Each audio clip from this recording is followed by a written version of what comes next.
Hello guys, welcome back to my another video. So ನಿಮಗೆ ಆಗಲೇ last ವಿಡಿಯೋದಲ್ಲಿ ಹೇಳಿದೆ, ಒಂದು ಹಾಫ್ ಆನ್ ಅವರ್ ಬಿಟ್ಟು ಚೆಕ್ ಮಾಡಿರಿ ನಿಮಗೆ ರಿಸಲ್ಟ್ ಶೋ ಆಗುತ್ತೆ ಅಂತ. ಸೊ ಆಲ್ರೆಡಿ ನಿಮ್ಮ ವಾಟ್ಸಪ್ಗೆ ಎಲ್ರಿಗೂ ಬಂದಿದೆ ರಿಸಲ್ಟ್ಸು. ಅಪ್ಲಿಕೇಶನ್ ಹಾಕುವಾಗ ನೀವು ಯಾವ್ಯಾವ ಫೋನ್ ನಂಬರ್ ಕೊಟ್ಟಿರ್ತೀರಾ, ಸೊ ಆ ಫೋನ್ ನಂಬರ್ಗೆ ವಾಟ್ಸಪ್ ಮೂಲಕ ನಿಮಗೆ ನಿಮ್ಮ ಸಿ ಟಿ ರಿಸಲ್ಟ್ಸ್ ಬಂದಿರುತ್ತೆ. ಸೊ ಆ್ಯಂಡ್ ಇವಾಗ KEA ವೆಬ್ಸೈಟಲ್ಲಿ ಕೂಡ ನಿಮಗೆ ರಿಸಲ್ಟ್ಸ್ ಲಿಂಕ್ ಕೂಡ ಶೋ ಆಗ್ತಿದೆ. ಇಲ್ಲಿ ನೋಡ್ಕೋಬೋದು, ನಾನು ಓಪನ್ ಮಾಡಿದ್ದೀನಿ. ಇವಾಗ ನೋಡ್ಕೋಬೋದು ಫೈಲ್ ಇದರಲ್ಲಿ ಏನೇನಿದೆ ನೋಡಿರಿ. ಫಸ್ಟು ಎಲ್ಲ ಕೋರ್ಸಸ್ ಇದೆ, ನೀವು ಯಾವ್ಯಾವ ಕೋರ್ಸ್ಗೆ ಎಲಿಜಿಬಲ್ ಇರ್ತೀರಾ, ಮತ್ತು ಅದರ ಆ ಕೋರ್ಸ್ಗೆ ನಿಮಗೆ ಎಷ್ಟು ರ್ಯಾಂಕ್ ಬಂದಿದೆ, ಮತ್ತು CT ಯಾವ್ಯಾವ ಸಬ್ಜೆಕ್ಟ್ಗೆ ಎಷ್ಟೆಷ್ಟು ಮಾರ್ಕ್ಸ್ ಬಂದಿದೆ ಅದೆಲ್ಲ ಇದರಲ್ಲಿ ಇರುತ್ತೆ, ನೋಡ್ಕೋಬೋದು. ಸೊ ಮತ್ತು ನೆಕ್ಸ್ಟ್ ಇದರಲ್ಲಿ ನಿಮ್ಮದು PUC ಮಾರ್ಕ್ಸ್ ಕೂಡ ಎಲ್ಲ ಹಾಕಿದ್ದಾರೆ. ನಾನು ಒಂದೊಂದಾಗಿ ಎಕ್ಸ್ಪ್ಲೇನ್ ಮಾಡ್ತೀನಿ ಯಾವ ರೀತಿ ನೋಡ್ಕೋಬೇಕು ಅನ್ನೋದು.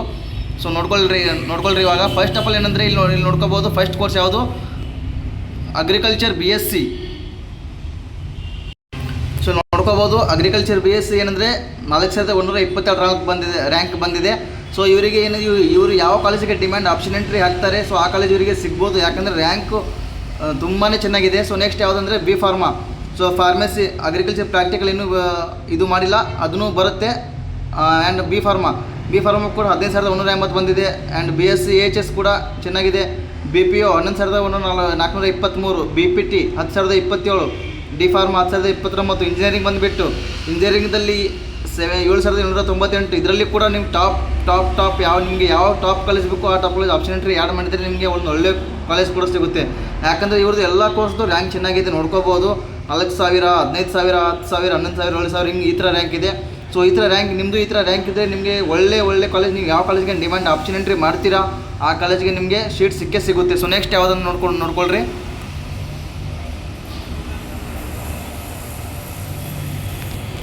ನರ್ಸಿಂಗು 11199, ಇದು ಕೂಡ ಒಳ್ಳೆ ರ್ಯಾಂಕು.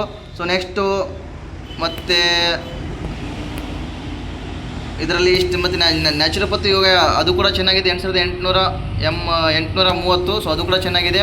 ಸೊ ಇವ್ರದ್ದು ಎಲ್ಲ ಕೋರ್ಸ್ಗೆ ಎಲ್ಲ ರ್ಯಾಂಕ್ಸ್ ಕೂಡ ಚೆನ್ನಾಗಿದೆ, ನೋಡ್ಕೋಬೋದು. ಸೊ ನೆಕ್ಸ್ಟು ಇಷ್ಟು ನೋಡ್ಕೊಳ್ರಿ. ಆ್ಯಂಡ್ ಮತ್ತು ನಿಮ್ಗೆ ಏನಂದರೆ ಇವಾಗ ತುಂಬ ಸ್ಟೂಡೆಂಟ್ಸ್ ಏನೇನು ಕೇಳ್ತಾ ಇದ್ದಾರೆ ಅಂದರೆ, ಅಣ್ಣ ನಮಗೆ ಯಾವ ಕೋರ್ಸ್ ಬೇಕೋ ಆ ಕೋರ್ಸ್ ತೊಗೋಬೋದು ಅಂತ. ಸೊ ಏನಂದರೆ ಇವಾಗ ನೆಕ್ಸ್ಟ್ ಪ್ರೊಸೆಸ್ ಏನಿರುತ್ತೆ ಅಂದರೆ ವೆರಿಫಿಕೇಷನ್ ಸ್ಲಿಪ್ ಬಿಡ್ತಾರೆ. ವೆರಿಫಿಕೇಷನ್ ಸ್ಲಿಪ್ ಬಿಟ್ಟ ಮೇಲೆ ನಿಮಗೆ ಆಪ್ಷನ್ ಎಂಟ್ರಿ ಸ್ಟಾರ್ಟ್ ಆಗುತ್ತೆ. ಸೊ ವೆರಿಫಿಕೇಷನ್ ಸ್ಲಿಪ್ ಬಿಡೋಕ್ಕೆ ಇನ್ನೂ 1 ವಾರ ಅಥವಾ 2 ವಾರ ಕಂಪಲ್ಸರಿ ಬೇಕೇ ಬೇಕು. ಬೇಗ ಅಂದರೆ ಅಕಸ್ಮಾತ್ ಬೇಗ ಮಾಡಿದರೂ ಮಾಡ್ತಾರೆ, ಹೇಳೋಕ್ಕಾಗಲ್ಲ. ಸೊ ಈ ಫಸ್ಟ್ ಆಫ್ ಆಲ್ ಏನಪ್ಪ ಅಂದರೆ ಇದು ನಿಮ್ಮದು ಕೋರ್ಸು ಫಸ್ಟ್ ಸೈಡ್ ಏನು ನೋಡ್ಕೊಬೇಕು, ಡಿಸಿಪ್ಲಿನಲ್ಲಿ ನಿಮ್ಮದು ಕೋರ್ಸ್ ಇದೆ, ಮತ್ತು ರ್ಯಾಂಕಲ್ಲಿ ನಿಮ್ಮದು ರ್ಯಾಂಕ್ ಇದೆ, ಯಾವ ಕೋರ್ಸ್ಗೆ ಎಷ್ಟು ರ್ಯಾಂಕ್ ಬಂದಿದೆ ಅನ್ನೋದು ಇದೆ. ಸೊ ಇಷ್ಟು ನೋಡ್ಕೊಳ್ರಿ. ಮತ್ತು ನೆಕ್ಸ್ಟ್ ಏನಂದರೆ ನಿಮಗೆ subject wise marks CET exam ಏನು ಬರ್ತಿದ್ರು ಏಪ್ರಿಲಲ್ಲಿ. ಸೊ ಅದರಲ್ಲಿ ನಿಮ್ಗೆ ಏನಂದರೆ ಬಯಾಲಜಿ, ಕೆಮಿಸ್ಟ್ರಿ, ಮ್ಯಾಥ್ಸ್, ಫಿಸಿಕ್ಸು ಎಷ್ಟೆಷ್ಟು ಮಾರ್ಕ್ಸ್ ಬಂದಿದೆ ನೋಡ್ಕೊಳ್ರಿ. ಇವರಿಗೆ ಏನಂದರೆ ಬಯಾಲಜಿಯಲ್ಲಿ 60ಗೆ 49 ಬಂದಿದೆ, ಕೆಮಿಸ್ಟ್ರಿಯಲ್ಲಿ 39, ಮ್ಯಾಥ್ಸಲ್ಲಿ 41 ಮತ್ತು ಫಿಸಿಕ್ಸಲ್ಲಿ 46. ಸೊ ನಿಮಗೆ ಇನ್ನೊಂದೇನೆಂದರೆ ಇವಾಗ ನಿಮ್ಮದು OMR ಶೀಟ್ ನೀವು ಅಂದರೆ ಯಾವ್ಯಾವ ಕ್ವಶನ್ಸ್ ರೈಟ್ ಆಗಿದೆ ಅದೆಲ್ಲ ನೋಡ್ಕೋಬೋದು, ಅದು ಕೂಡ ನೋಡ್ಕೋಬೋದು. ಸೊ ಇದ್ರ ಮೇಲೆ ಶೋ ಡೀಟೇಲ್ಸ್ ಮೇಲೆ ಕ್ಲಿಕ್ ಮಾಡಿದರೆ ನಿಮಗೆ ಏನಂದರೆ ಇವಾಗ ಒಂದು OMR ಶೀಟ್ ಹತ್ರ ಓಪನ್ ಆಗಿ ನಿಮ್ದು ಕೀ ಆನ್ಸರು ಮತ್ತು ಕ್ವಶನ್ಸ್ ಎಲ್ಲ ಯಾವ್ಯಾವ ಕ್ವಶನ್ಸ್ಗೆ ಏನೇನು ಮಾರ್ಕ್ಸ್ ಬಂದಿದೆ ಮತ್ತು ಕೀ ಆನ್ಸರ್ ಹೆಂಗಿದೆ, ಮತ್ತು ನಿಮ್ಮದು ಒಂಥರ OMR ಶೀಟ್ ಹತ್ರ ನಿಮ್ಮದು ಎಲ್ಲ ಓಪನ್ ಆಗುತ್ತೆ, ಇಲ್ಲಿ ನೋಡ್ಕೋಬೋದು, ಕರೆಕ್ಟಾಗಿ ಚೆಕ್ ಮಾಡ್ಕೋಬೋದು. ಸೊ ನೆಕ್ಸ್ಟ್ ಏನಂದರೆ ಎಷ್ಟು ಇದರಲ್ಲಿ ಅಪ್ಡೇಟು. ಮತ್ತು ನೆಕ್ಸ್ಟ್ ಕೆಳಗಡೆ ಕೊಟ್ಟಿದ್ರು ನೋಡಿರಿ, ನಿಮ್ಮದು PUC ಮಾರ್ಕ್ಸ್ ಏನೇನು ಬಂದಿದ್ದಲ್ಲ ಅದೆಲ್ಲ ಕೊಟ್ಟಿದ್ದಾರೆ. Biology 96, chemistry 92, English 91, mathematics maths 100 out of 100, and physics 99. So ಇಷ್ಟೆಲ್ಲ ಕೊಟ್ಟಿದ್ದಾರೆ. ಸೊ ಇಷ್ಟು ಏನಂದರೆ ನಿಮ್ಮದು CET ರಿಸಲ್ಟ್ಸಲ್ಲಿ ಏನೇನು ಇದೆಲ್ಲ ಅಪ್ಡೇಟ್ ಬರುತ್ತೆ.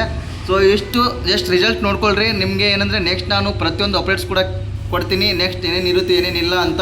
ಜಸ್ಟ್ ಇವಾಗ ಏನಂದರೆ ಜಸ್ಟ್ ನೀವು CET ರ್ಯಾಂಕು ಮತ್ತು ನಿಮ್ಮ ಯಾವ್ಯಾವ ಕೋರ್ಸ್ಗೆ ಎಷ್ಟು ರ್ಯಾಂಕ್ ಇದೆ, ನೆಕ್ಸ್ಟ್ ಯಾವ ರೀತಿ ಪ್ರಿಪೇರ್ ಆಗಬೇಕು, ಕೌನ್ಸಿಲಿಂಗ್ ಆಪ್ಷನ್ ಎಂಟ್ರಿಗೆ ಯಾವ ರೀತಿ ಪ್ರಿಪೇರ್ ಆಗಬೇಕು ಅನ್ನೋದು ಎಲ್ಲ ಕೂಡ ಹೇಳ್ಕೊಡ್ತೀನಿ. ಎಲ್ಲರಿಗೂ ವಿಡಿಯೋ ನೋಡ್ತಾ ಇರಿ. ಟೇಕ್ ಕೇರ್, ಬಾಯ್.